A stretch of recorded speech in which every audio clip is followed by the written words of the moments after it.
Shana, and if you can't tell, I think it's abundantly obvious. We are using a somewhat new platform tonight to live stream. We've previously been using Google Hangouts, and right now we are using Stage 10. I see Rachel in the chat says hi. To you guys, everything should look exactly the same. You're just seeing it through YouTube Live. On our end, it looks totally different. By totally different, I mean I actually have 4 different versions of myself showing up on screen right now. I've got this app staging thing. Shayna's in the corner now, so you can see both of us at the same time. And are you hearing echoes of me, or am I just hearing echoes of me? I think Shana needs to plug in her headphones or something, because I think I'm just hearing echoes of me. Anyways, let's start by there we go. Perfect. Let's start by rating tonight's episode on a scale from 1 to 5. Tonight's episode of Suits and tonight's episode of Pearson. So while everybody's doing that and trying to figure it out, Shana, how is this app working for you? Because I feel like I just went on 5 different roller coasters. I hear no echoes, which is good, but like the picture feels kind of laggy. Okay. So that's interesting. But I'm not on the YouTube because I didn't want it playing twice. It was very confusing at first, especially when I only had like my eyeballs. Yeah. I think the app is also shook by Darby clearly being canon engaged. Yeah, that was my first thought as the final takeaway from that conversation as well. They're engaged now. We're not going to see a different proposal, are we? Do you feel? I mean, even if we do, it would just be like because Harvey's dumb and doesn't realize the deed has already been done. Because like we're there, baby. So what do you feel then, and I know I'm kind of jumping around with the ratings here, but I want to see if you're following the same train of thought as me. What do you feel is the next step for Darby? They're going to have a big old wedding and Faye's not invited and Rachel won't be there, which sucks. Mm-hmm. And they're going to totally like have lots of babies. Maybe not lots, maybe just one like perfect Don Harvey hybrid. And they're gonna live happily ever after. I love that because they deserve it, and so do we. You've touched on what I was hoping you would say, which is I think Donna is or is about to become pregnant. Okay, so what about Pearson? What are you rating Pearson for tonight? I really don't know what to do with it. There were some really good moments, but I'm just like, I'm kind of like, I like it, but I don't have a lot of comparison. I don't have a lot of a scale. That makes sense. Point. I would say, let's see if you agree with this. Do you feel this was the best episode yet of Pearson? That everyone has seen, yes. Yes. Okay. Ominous. Interesting. So jumping into the chat, Tessa says hello. Rachel agrees with babies and rates the Suits episode a 100. She says, I still think Megan is going to do a cameo or they will CGI her in like the Good Wife. That would be interesting. I could see them doing something where they're using like past audio clips from her. So when she left the show, she probably was pretty well aware that, she wouldn't be back or it'd be really difficult for her to come back. So they could possibly have recorded like a little phone call or something from her when she left that they wanted to use in the finale. I could see them doing something like that. Let's see. Hessa says Harvey and Donna OMG, so cute tonight. This episode was the best, Darby. I love how casual and comfortable Darby has been, as if, they've been married a million years. I'm really enjoying that. Did you get that vibe from them as well? I know we kind of talked about that last week too. So like Darby is really just perfect and almost too good to be true. So I think, I mean, it's fan fiction at this point. All we really need is the explicit and mature rated stuff. We're definitely getting the fluff, the PG and the G, maybe even the teen and up category. Um, but I just, this is how you write a relationship. And I still will never understand, like, why anyone felt like we needed all this senseless crap that got us here. You know, like, because this is what this is good. It's still interesting. There's still very real conflict, like the whole dad thing, and then the business part of it. Like, you know, nobody's bored. And if they are, then they weren't in on this to begin with anyway. It's not like, oh, we got it, we're suddenly not here for it. This is exactly what we came for and wanted all along. So it's just right at the end, man. There's 6 episodes left. I'm at least happy that they're getting to a place of like very seriously talking about the future while there are still 6 episodes left, because while I have my complaints about how long we took to get here and how we took to get here and all of that, at least with what limited time we have, I'm seeing them really try to give the story a clear end, a clear wrap up. So I kind of appreciate that.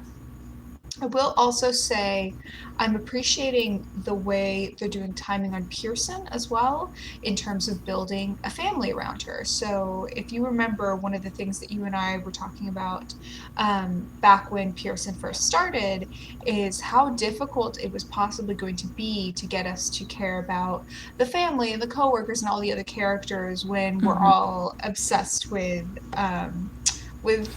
Jessica, with Gina. And I see them really starting to get us to, for me at least, I'm starting to care a bit more about the family. I'm starting to get to care a bit more about the side characters. For example, I don't hate Carrie anymore. Is that still an unpopular opinion? How do you feel about her? Oh, I was like, whatever when McGann clearly threatened to have an accident happen. I mean, I'm not here for her. I will say some of the other characters, like I think there's something with Yoli and Derek that I'm kind of feeling. And the Angela, like the little moment that Jessica and Angela had outside of that, you know, corner store or whatever after they got away from the big bad guys with the pepper spray and just kind of giggling together. That seemed like a That sister is the moment, didn't it?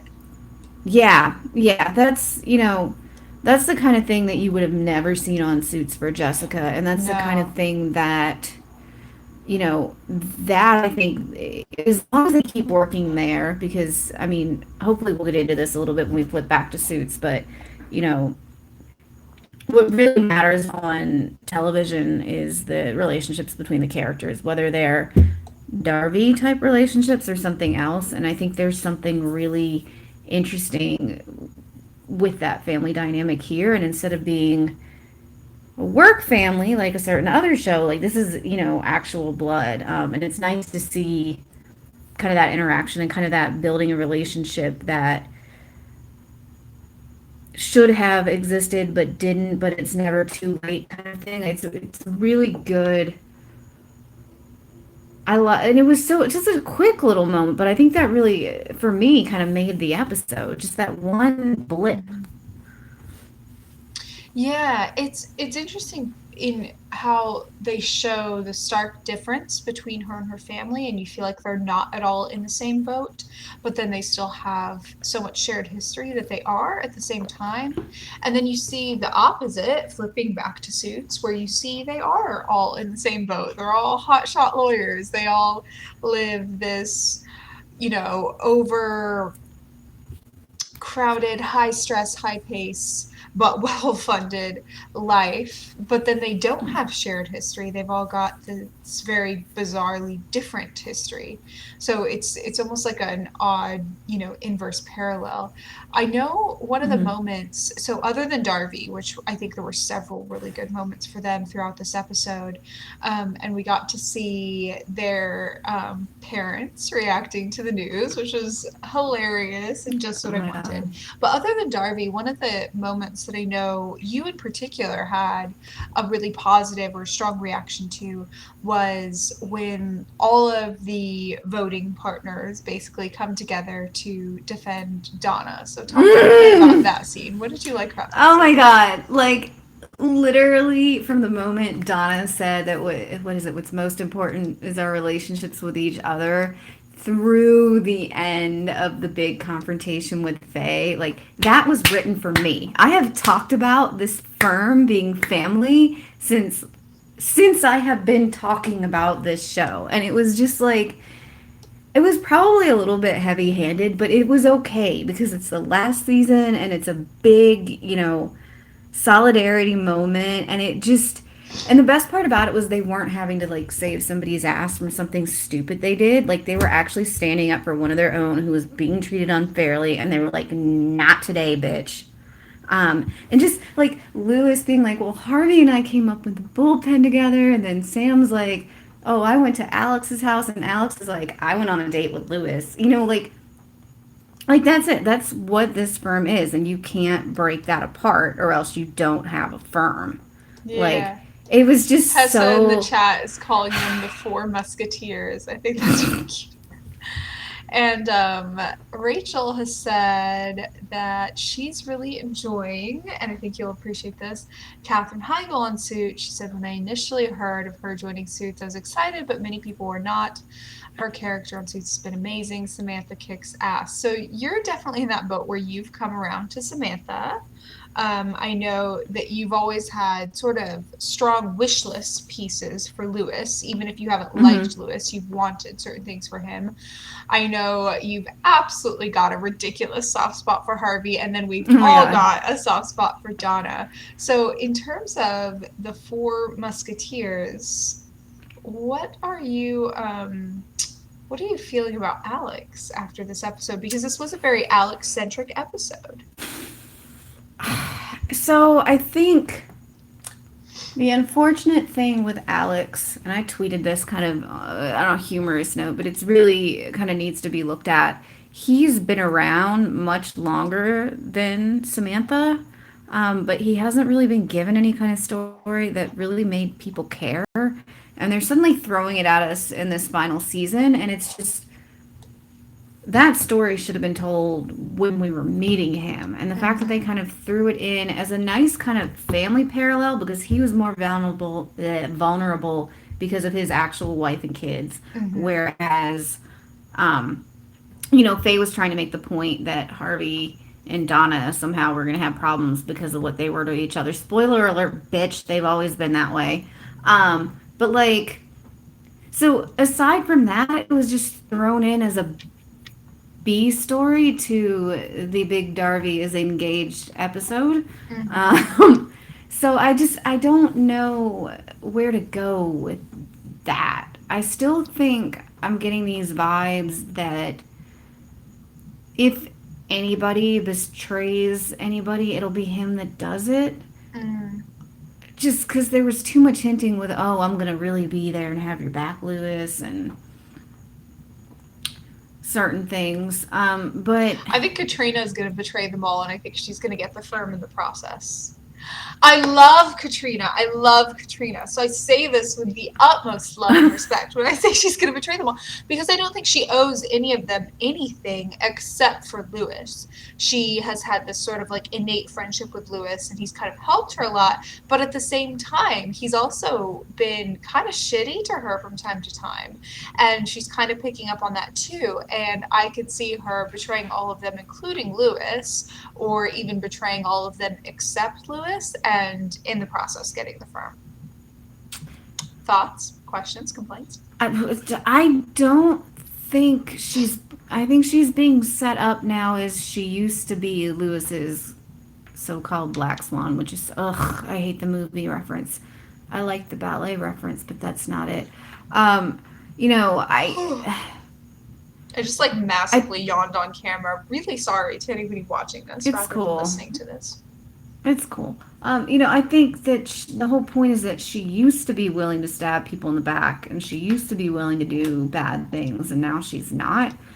So if a betrayal were to come from her end, I believe it would be inadvertent. I do fully believe that she kind of deserves the firm as her own, and that Mm-hmm. Faye is kind of the only good thing about Faye is that she actually sees that Katrina could be so much more. Mm-hmm. Um, and as big of a point as that is, it's not big enough to counteract everything else, so she still has to die. Um, but yeah, I just don't. I mean, I could be wrong. We'll probably play this back in 6 weeks or whatever and be like, oops. But And I don't see it being her. I don't know if any one of them will betray the others, but I think if any one of them does betray the others, it would be Katrina. But I would root for her. Like, it would be fine. I don't think it'll be Sam because they put too much emphasis on sort of building her character to where she's part of the family. I don't think it'll be Alex because they've really stressed his loyalty at points. Likewise with Sam, um, I could see like it wouldn't be. They've already played out the idea of Donna turning on the firm's interest. Harvey's always been in his own interests. So it wouldn't be like this big shocking thing if he chose his own interest over the firm. He has done that occasionally in the past. So it would kind of, I don't know, I could see it being Katrina and they're really building her up to be a hard ass, which is fun to watch, but also seems to be setting up for that. In terms of setting up for things on Pearson, do you feel they are setting up for Miss Jessica Pearson to more actively go into politics and run for anything? Or do you feel like this is a true, still, like, political detective sort of setup and she is still operating as a lawyer in this situation? I don't know yet. I will throw it back to Suits and say I cannot believe you just said my son was selfish and he would do anything at all for just him. I'm still a little bit stuck on that. This is not season 7. He acts rationally and with character development that sticks now.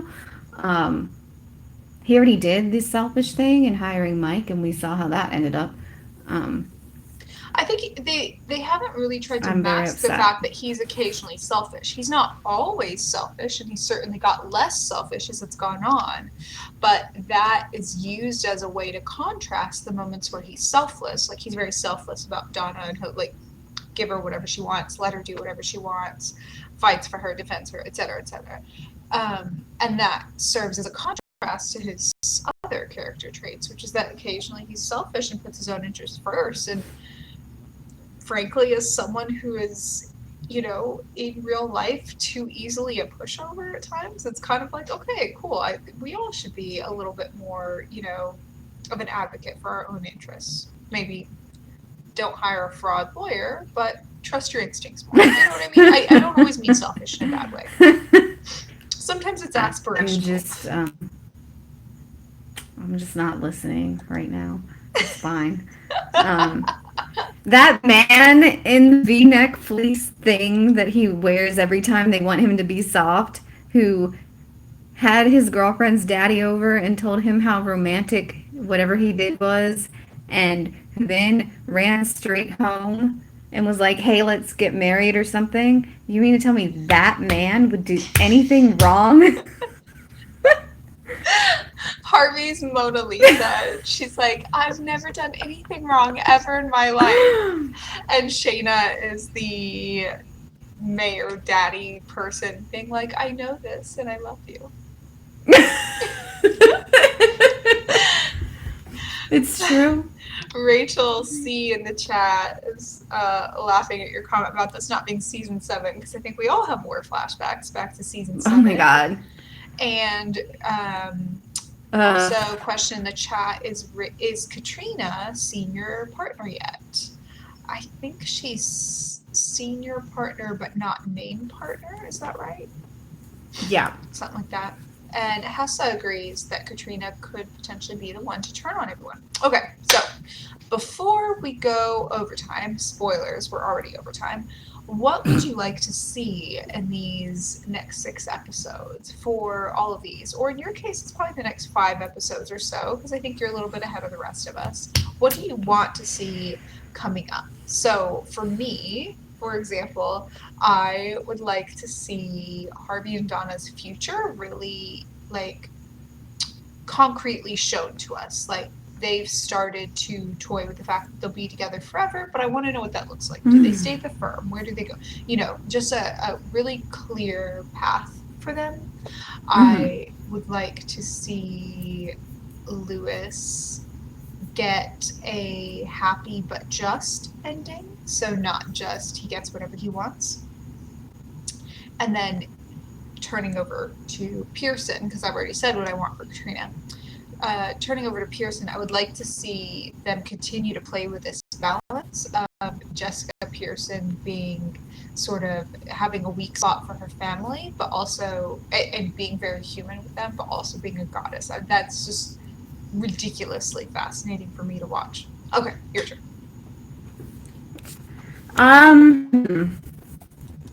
Faye has to die. Fair. Darby, I think, yeah, like a flash forward maybe where they're married with their little strawberry blonde baby, and they're very happy. Lewis and Sheila, like whatever, I don't even care. Katrina is named partner. No, managing partner. Sam finally finds some kind of family outside of the firm. Who am I missing? Anybody? Alex. Maybe it's a story that makes people care. Looking forward to Mike teasing Darby. I'll just move on from that. And spoilers. So for Pearson, yeah, I just want to see. I want Jessica to buy me a house since her cousin turned her down. Gina Torres, call me. I need help. I would like, yeah, I just want to get kind of something moving forward with this story, whether it be that Jessica does run for an office of her own, or, you know, I need something, some kind of development. I don't know what yet. Because I'd actually thought the big story was going to be finding out what happened to that guy and Jessica reversing some corruption. And then it was like, no, he just got, you know, what was coming to him first, and having a ton of money or whatever. Kind of super unjust but realistic kind of situation. Yeah, a gray area. So now that that's not the big story, I need something, some kind of central problem other than just kind of, you know, she deals with something a little bit different every week. Rachel in the chat said that she would like to see Donna, Marcus, Harvey, and Lily all have a scene together. And she says, I wish we could actually see a full phone conversation with Rachel and not just leaving a message. And she wants to see a Darby baby. Hessa says she wants to see more of Darby and Lewis being dads. I don't want to think about the end of Suits now. And Rachel says, do we know the actual series finale date yet? That's a good question. I don't know of the show going on any sort of week hiatus between now and then, so it would just be 6 weeks from now, right? I think it's going straight through. So that would be the 18th. Yeah, September 18th. Which is really not that far away, and I don't want to think about it. Like, I mean, yeah, I think it's fake news, personally, that this is the end. the good news is there's still opportunity. These characters exist if the actors ever feel like it. I imagine they'd be welcome to pop in on Pearson. Yeah. God knows Pearson I want Donna to become did exist with Jessica's them. campaign manager. I mean, then she's got to bring her husband and the kids with her, like, which I'm fine with. And then it just becomes Suits, but in Chicago, and Jessica's the lead, and everybody else is the side character, which I'm all for. I mean, I'm okay with it. I'd be here for it. I don't think. I forgot to announce at the beginning of this that I'm You know. somewhat losing my voice, so if I sound like a frog, that's why. So sorry you're having to sit through that. Okay, back to our regularly scheduled programming. Shayna's face whenever I go off. Anyways, Rachel, I hope that answers your question about the series finale date. Shana, Rachel was also asking if you've seen next week's episode. I think we can fairly guess that she has. Yes. I have. I have. What I can say is because they played a clip of it during Pearson, Mike and Harvey hug and I scream. There's actual footage of me screaming in the episode. There's not actual footage. But yeah, like I will say, and again, they've very heavily promoted that that's the Mike episode, so I have no trouble giving you guys this. It's nice to have father and son back. There are some things that are. It just feels like coming home in places. But again, you know, there's a different dynamic. There's a different firm now. Mike's been off living his life, and all that. But I'm very, very grateful that Mr. Adams agreed to come back for this last season, because it wouldn't be Suits without Batman and Robin back together one last time ish. I quite agree, and Hessa seems to agree as well in the chat. She says it's nice to see Mike, Batman and Robin are back, which I think is really exciting. I think it's nice that we get to keep as much of the original characters as possible, just because we do have so few of the original 6 at this point. We really got down to 3, and it's, you know, everyone counts at this point. It would be nice to see Jessica as well pop in over on Suits, and they can send some Suits characters over on Pearson. I'm hoping that happens at some point towards the end of this, not throughout Pearson, because I did want it to stand on its own, but you know, maybe just towards the end of it or at some point. And with that, I know we are 8 minutes over time, so I will say farewell. But as always, if you want to find us, our information's in the description down below, and we're happy to chat about Suits, Pearson, any of these shows that we watch. And thanks for bearing with us as we test out this new sort of streaming situation. Hopefully it looks identical or nearly identical to you guys over on YouTube. And awesome that Stage 10 is letting us do this for free now that Google Hangouts has disappeared. So we'll play with it a bit, and hopefully it'll get a little bit smoother and nicer. And we will see you same time, same place. Bye. Now I gotta figure out how to end it on Stage 10. Oh God. Stand by as we experience. Let's see.